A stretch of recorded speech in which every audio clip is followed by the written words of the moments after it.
नमस्कार, Prabhas action news network और आप सभी का स्वागत है।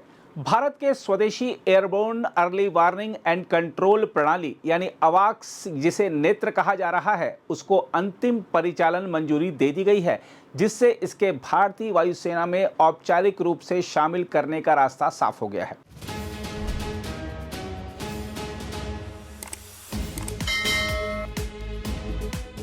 इसी के साथ भारत अब आसमान में अपनी ऐसी ताकत तैनात करने जा रहा है जो दुश्मन की हर चाल को सीमा पार से ही भांप लेगी। रक्षा अनुसंधान एवं विकास संगठन यानी डीआरडीओ द्वारा विकसित यह अत्याधुनिक प्रणाली भारतीय वायुसेना को ऐसी मारक निगरानी क्षमता देगी जिससे दुश्मन के विमान, ड्रोन और मिसाइलें अब भारत की नज़रों से बच नहीं पाएंगी। देखा जाए तो स्वदेशी नेत्र प्रणाली को अंतिम संचालन मंजूरी मिलना रक्षा क्षेत्र में आत्मनिर्भरता हासिल करने की दिशा में बड़ा कदम है। इसके जरिए मोदी सरकार ने एक बार फिर दुनिया को संदेश दे दिया है कि यह नया भारत है जो अब अपनी सुरक्षा के लिए विदेशी ताकतों के भरोसे नहीं बल्कि स्वदेशी तकनीक और अपने रक्षा वैज्ञानिकों की क्षमता पर भरोसा कर रहा है। हम आपको बता दें कि बेंगलुरु में आयोजित समारोह में भारतीय वायुसेना को नेत्र प्रणाली का अंतिम संचालन प्रमाण पत्र सौंपा गया। इस उपलब्धि ने साफ कर दिया कि भारत अब अत्याधुनिक सैन्य तकनीक तैयार करने वाली शक्ति बन चुका है।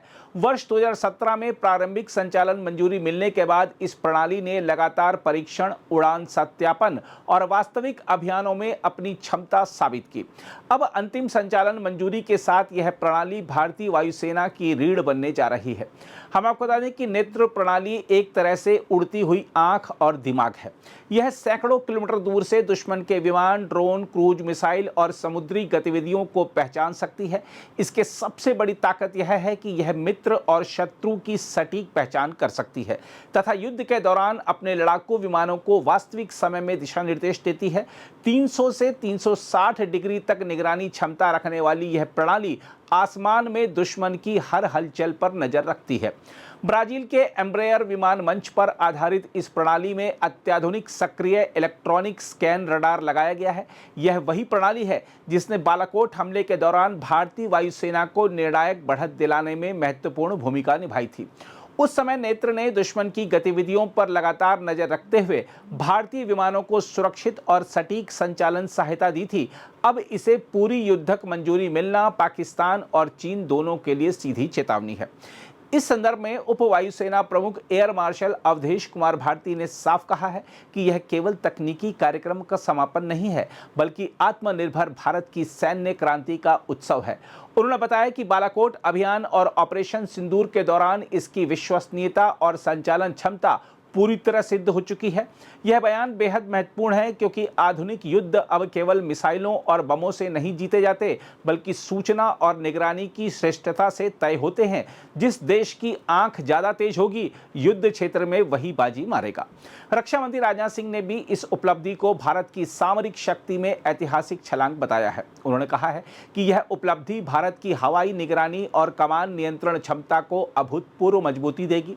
वास्तव में नेत्र केवल एक रडार प्रणाली नहीं बल्कि युद्ध संचालन का केंद्रीय तंत्र है। यह दुश्मन की चाल पहचान कर अपने विमानों, मिसाइलों और रक्षा तंत्र को तुरंत सक्रिय कर सकता है। देखा जाए तो आज के बदलते भू राजनीतिक माहौल में इसकी अहमियत और बढ़ जाती है। चीन लगातार हिंद महासागर और हिमालयी क्षेत्रों में अपनी सैन्य मौजूदगी बढ़ा रहा है। पाकिस्तान पहले से ही ड्रोन और मिसाइल आधारित हमलों की रणनीति पर काम कर रहा है। ऐसे समय में नेत्र जैसी प्रणाली भारत को पहले वार की चेतावनी देने और तत्काल जवाबी कार्रवाई करने की क्षमता देती है। इसका सीधा मतलब है कि दुश्मन के लिए भारतीय हवाई क्षेत्र में घुसपैठ करना अब पहले से कहीं ज़्यादा मुश्किल होगा। सबसे महत्वपूर्ण बात यह है कि स्वदेशी प्रणाली होने के कारण भारत इसमें अपनी ज़रूरत के हिसाब से बदलाव कर सकता है। विदेशी प्रणालियों में अक्सर तकनीकी प्रतिबंध और निर्भरता की समस्या रहती है, लेकिन नेत्र भारत को रणनीतिक स्वतंत्रता देता है। यही वजह है कि भारतीय वायुसेना अब इस कार्यक्रम के विस्तार की तैयारी कर रही है और 6 अतिरिक्त विमानों को शामिल करने की योजना बनाई जा रही है। यह उपलब्धि इसलिए भी अहम है क्योंकि भारत पहले से रूसी इल्यूशन आधारित फाल्कन चेतावनी प्रणाली संचालित करता है, लेकिन नेत्र के आने से भारत को स्वदेशी विकल्प मिला है जो भविष्य में पूरी तरह भारतीय सैन्य नेटवर्क के अनुरूप विकसित किया जा सकेगा। इससे रक्षा उत्पादन क्षेत्र में देशी उद्योगों को भी जबरदस्त बढ़ावा मिलेगा और विदेशी निर्भरता घटेगी। रक्षा अनुसंधान एवं विकास संगठन की वैमानिकी शाखा की महानिदेशक डॉक्टर के राजलक्ष्मी मेनन ने इस परियोजना के दौरान सामने आई कठिनाइयों और तकनीकी चुनौतियों का जिक्र भी किया है। उन्होंने बताया है कि सटीक प्रणाली अभियांत्रिकी और उड़ान परीक्षणों की सूक्ष्म योजना ने इस परियोजना को सफलता तक पहुंचाया। वहीं इलेक्ट्रॉनिक्स शाखा के महानिदेशक डॉक्टर बीके दास ने इसे विकसित भारत और आत्मनिर्भरता का निर्णायक प्रतीक बताया। बहरहाल, नेत्र की सफलता केवल एक सैन्य परियोजना की सफलता भर नहीं है, यह उस मानसिकता की हार भी है जो मानती थी कि भारत केवल विदेशी हथियारों पर निर्भर रह सकता है। यह उपलब्धि दुश्मनों को साफ संदेश देती है कि नया भारत अब केवल सीमाओं की रक्षा नहीं करेगा, बल्कि हर चुनौती का जवाब तकनीक, ताकत और रणनीतिक बढ़त से देगा। अगर आप भी लेना चाहते हैं देश दुनिया की तमाम जानकारी तो आज ही सब्सक्राइब करें हमारे चैनल को। साथ ही नीचे दिए बेल आइकन को जरूर दबाएं ताकि हर अपडेट आप तक पहुंच सके।